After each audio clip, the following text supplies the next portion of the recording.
शाद सफदर दुनिया का पहला इंसान है कि घर में इतनी बड़ी आफत आ गई है, आग लगी पड़ी है और इस बंदे का व्लॉग नहीं छूट रहा। मतलब आग लगी है बस्ती में, शाद अपनी मस्ती में। ये कहना गलत नहीं होगा। शाद सफदर पर सोशल मीडिया पर काफ़ी तनकीद हुई है, बहुत ज़्यादा तनकीद हो रही है कि शर्म करो भाई, पूरी बिल्डिंग को तुमने ख़तरे में डाल दिया है, तुमसे एक बार भी क्यों नहीं होता। दूसरी तरफ मास पर भी लोगों ने बहुत जो है वो उसे शाबाशी दी है कि बहैसियत एक छोटा भाई, शाज बड़ा भाई है, उसने अपनी ज़िम्मेदारी निभाई और वो हॉस्पिटल गया उसको देखने के लिए। हालांकि शाज ने जो तमाशा किया है ना, सीरियसली उसको देखकर सिवाय हंसी के कुछ नहीं आता। जब उसने पोस्ट लगाई तो सबको हमदर्दी हुई, हमें भी बहुत अफसोस हुआ कि यार खुदा ना खास्ता कोई घर में शॉर्ट सर्किट ना हो गया, कोई मसला ना हो गया हो। लेकिन इन जनाब को देखें, बारबेक्यू करते हुए घर पे आग लग पड़ी है और मुझे तो समझ में नहीं आ रहा कि एक आग लगी कैसे, क्या हुआ। इतनी सी आग में तुमने पूरा तब्बड़ जमा कर लिया, बजाय उसको बुझाने के तुम पागलों की तरह चीखते चिल्लाते रहे। युसरा किधर थी, बच्चा किधर था, वो तुम लोगों को हॉस्पिटल लेकर नहीं गए, अचानक से माज आ गया। ये सारा कुछ है। साथ में बात करेंगे नानी के घर के हवाले से कि भाई नानी साहिबा पे बड़ा प्यार अचानक से पूरे ख़ानदान को आ गया है, वरना तो नानी को पूछते नहीं है लोग। नानी का घर क्या बना, सारे पहुंच गए कंटेंट बनाने के लिए। आज तक नानी को पूछा नहीं, नानी के ऊपर वीडियो नहीं बनाई, और साथ में सफदर अंकल जी नानी जी के घर क्यों नहीं जाते, इस बारे में भी बात करेंगे। वीडियो को आपने एंड तक सुनना है जी। अस्सलाम वालेकुम, आई होप कि आप सब बिल्कुल ठीक ठाक होंगे। अल्हम्दुलिल्लाह से मैं भी बिल्कुल ठीक ठाक हूँ। वीडियो स्टार्ट करने से पहले तमाम लोगों से रिक्वेस्ट है, चैनल को सब्सक्राइब कर दें, वीडियो को ज़रूर लाइक कर दें। आप तमाम लोगों की सपोर्ट का बहुत शुक्रिया। तो सबसे पहले तो जी बात करते हैं शाज के हवाले से। जो कुछ भी इनके घर पर हादसा हुआ, अल्लाह का शुक्र है कि बच्चे और युसरा जो है वो महफूज रहे, कुछ ना हुआ। आपको पता है आग इतनी ख़तरनाक है। माज ने जब माज शाज की वीडियो में आया और उसने क्या खूब कहा कि आग सब जला देती है भाई, पूरे शहर पूरा घर। आपने देखे ना गुल प्लाजा में क्या हुआ था, दो बच्चे खेल रहे थे और पूरी बिल्डिंग में सडनली आग लग जाती है। तो शाद साहब ये कोई मजाक नहीं था, आपने व्यूज़ के लिए ये कंटेंट तो बना दिया और आपको व्यूज़ भी ठीक ठाक आ गए जो आपने सोचा था ना, क्योंकि आपको पता है कि यार लोगों को तो अलग चीज़ें देखने का शौक़ होता है और लोग अब ये फजूल ड्रामे ना देख देख के तंग आ चुके हैं सीरियसली। तो लोगों ने फ़ौरन से शाद की वीडियो क्लिक की कि अल्लाह ना करे पता नहीं क्या हो गया। लेकिन जब उस वीडियो में हम गए और हमने ऐसी ऐसी चीज़ें देखी तो हमारा तो दिमाग ही चकरा के रह गया। मतलब बारबेक्यू में फ़र्श पे आग लगी पड़ी है। एक तो इन जनाब को वैसे तो इनसे कोई काम नहीं होता, ठीक है, इनका बच्चा छोटा होता है, ये लोग कहीं घूमने नहीं जाते, युसरा साहिबा को कहीं बाहर नहीं जाना, लेकिन बारबेक्यू अकेले करने बैठ गए। अब अकेले दो लोगों में कौन सा बारबेक्यू होता है, पहले तो मुझे ये समझ में नहीं आया। और चलो आप कर भी रहे हो तो आपके घर में सामान तो कोई है नहीं, का सामान नहीं है, सामान भी उसी दिन दोनों लेने जा रहे हैं, धनिए पुदीने ढूंढ रहे हैं, खाक छान रहे हैं। मतलब आपकी इतनी बड़ी फैमिली है, आप मिला के बारबेक्यू कर लेते, आप चार लोगों को बुला लेते यार, आप सबा को बुला लेती, आप हुसैन को बुला लेती, कौन नहीं आता आपके घर पे। लेकिन बस अजीब व गरीब सी कोई सिचुएशन है, चार बोटियों पे मसाला लगा कर बारबेक्यू करने बैठे और वो भी शाद से ना हुआ। मतलब जो अंकल सफदर शाद के बारे में कहते हैं ना कि वो बिल्कुल 100% जेन्युइन कहते हैं कि इस बंदे से कुछ होता ही नहीं है। फिर अचानक से पूरे फर्श पर आग लगा दी और आग लगी पड़ी है, बजाय उस पर पानी डालने के युसरा तो मुझे पूरे सीन नज़र ही नहीं आई। मतलब वो सिर्फ बोटियों पे मसाला लगाकर एकदम से गायब हो गई और कुछ जो है वो नज़र ही नहीं आई वो किधर थी। शास चीख रहा है आग लग गई है, आग लग गई है, पानी डालो, आग लग गई है।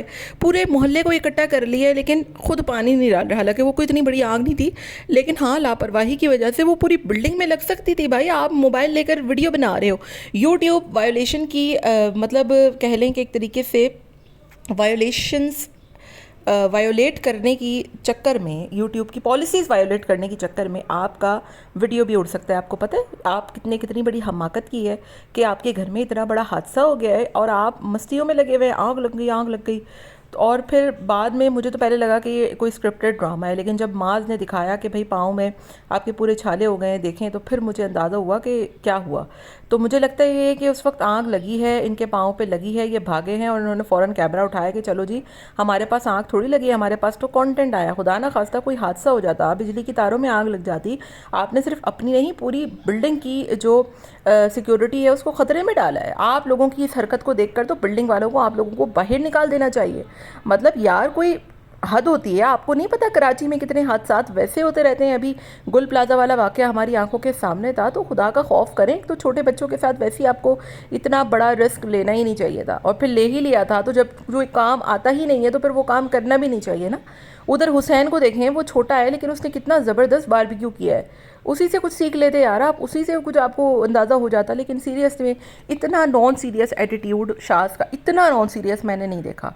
तो मुझे बहुत बुरा लगा कल की वीडियो में। इसी वजह से मुझे लगता है कि युसरा इससे तपती रहती है, चिढ़ती रहती है कि ये अजीबोगरीब हरकतें करता है, जिसकी वजह से वो हमेशा, आपने देखा होगा कि युसरा जब शुरू में आती थी उसका मूड कितना अच्छा होता था, वो हैप्पी होती थी, वो हर वक्त हंसती थी। लेकिन अब तो वो बंदी इतना चिढ़ती है इन लोगों पर, इतना चिढ़ती है कि बस जिसकी कोई इंतहा नहीं। बहरहाल अल्लाह ने बचाया मासूम बच्चे को, और युसरा को कुछ ना हुआ, घर को कोई ख़ास नुकसान ना हुआ। खुदा का खौफ करें, और बजाय ये ड्रामेबाजियाँ करने के आपको लोगों को बताना चाहिए था, और इस तरीके की वीडियो शूट नहीं करनी चाहिए थी। दूसरी तरफ मास पे कल मैंने वीडियो भी बनाई और मैंने बताया कि किसी ने कोई स्टेटस नहीं लगाया। अब मुझे समझ आया किसी ने कोई स्टेटस क्यों नहीं लगाया, क्योंकि यार आप खुद देखें कि ये कोई हरकत थी करने वाली है, ये कोई चीज़ थी बताने वाली, तो इस पर क्या ही कोई स्टेटस लगाता। लेकिन मास का बड़प्पन है और मास की अच्छाई है कि वो हॉस्पिटल गया बच्चों को छोड़कर, और वहाँ पर उसने, उसकी वीडियो में भी आया और सारा कुछ उसने बताया। तो वाकई में मास ने एक मरतबा फिर से ये साबित कर दिया कि वो बहुत अच्छा भाई है और युसरा बहुत अच्छी भाभी है। खैर ये टॉपिक तो ख़त्म हुआ, अब दूसरे टॉपिक पे आते हैं, और वो है नानी के घर का। मतलब दो बंदों ने वीडियो बनाई। एक तो शाज़ पहले दिन गया तो शाज़ ने नानी के घर को कोई कैश नहीं किया, ये बहुत अच्छी बात थी कि उसने, हालांकि वो सबसे पहले नानी के घर गया था गोश्त देने, उसने वीडियो भी बनाई, बताया भी कि नानी का घर बन गया, लेकिन उसका थंबनेल लगाकर लोगों की अट्रैक्शन लेने की कोशिश नहीं की, क्योंकि इससे पहले भी उसको लेकर नानी के घर के हवाले से जो कुछ हुआ वो हम सबके सामने है। लेकिन मुझे हैरत इस बात पर हुई कि ये लोग पिछली ईद पर तो नानी के घर गए ही नहीं थे, ठीक है, और अब लोग पूछते रह गए, लोगों ने कॉमेंट भी किए, लोगों ने वीडियोज़ भी बनाए कि भाई नानी किधर है, नानी की वीडियो बनाए। अब जब नानी का घर बन गया और वहाँ पर मामू की शायद शादी की तैयारियाँ हो रही है, तो इन्होंने कंटेंट हासिल करने के लिए फिर से एक मर्तबा ड्रामेबाजी शुरू कर दी।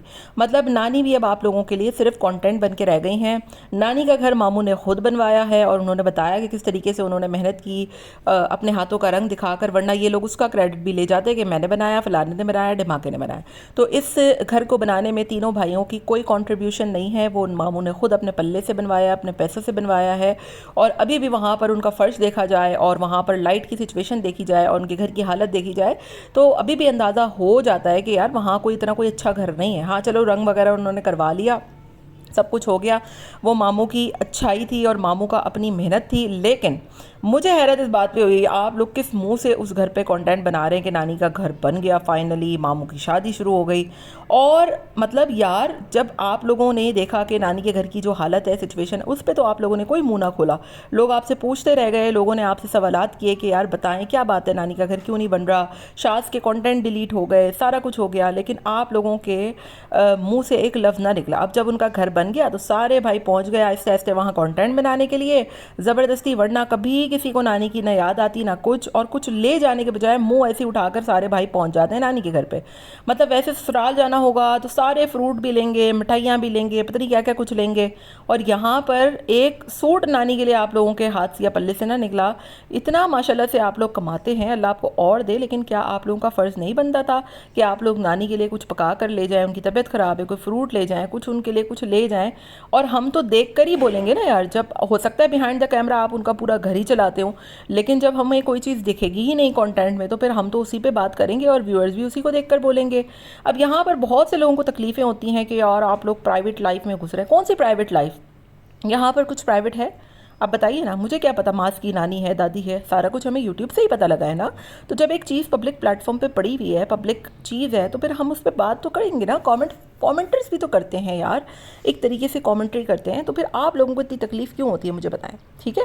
तो ये कोई तरीका नहीं था। साथ में हुसैन ने तो हद ही कर दी, मतलब खाला की बेटी की शादी है और उसको मामू की शादी बना दिया, सिर्फ लोगों की अट्रैक्शन और व्यूज़ हासिल आए। लेकिन तीनों में से चीता भाई शाल निकला कि उसने तो आँख का ही कॉन्टेंट बना डाला कि चलो अपनी जान और बिल्डिंग को झोंके में डालकर कम से कम व्यूज़ तो मिलेंगे ना। तो ये सारा कुछ इन लोगों की लाइफ में चल रहा है।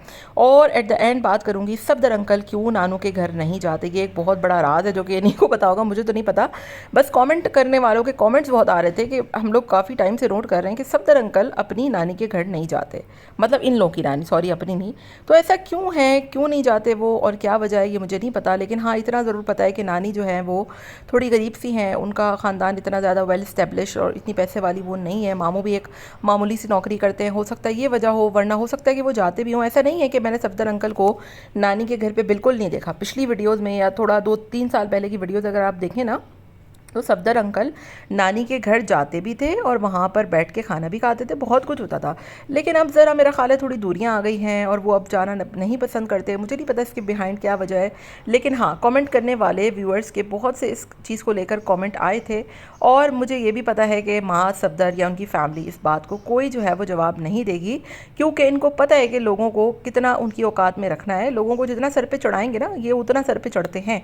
और ये बात भी तय है कि आप जब सोशल मीडिया पे आते हो तो आपको इन तमाम तर चीज़ों का प्रेशर बर्दाश्त करना पड़ता है। लोग बोलते रहते हैं, लोग बातें करते हैं, चुप हो जाते हैं, चले जाते हैं। तो अगर हर चीज़ या हर कमेंट या हर बात या हर सवाल का जवाब देने बैठ गए या हर बंदे से लड़ने बैठ गए तो कर लिया आपने व्लॉगिंग और बन गए आप सुपरस्टार और सेलिब्रिटी। तो ये सारी चीज़ें हैं। बहरहाल दुआ करते हैं कि अल्लाह ताला इनको तमाम ही आफतों से महफूज रखे।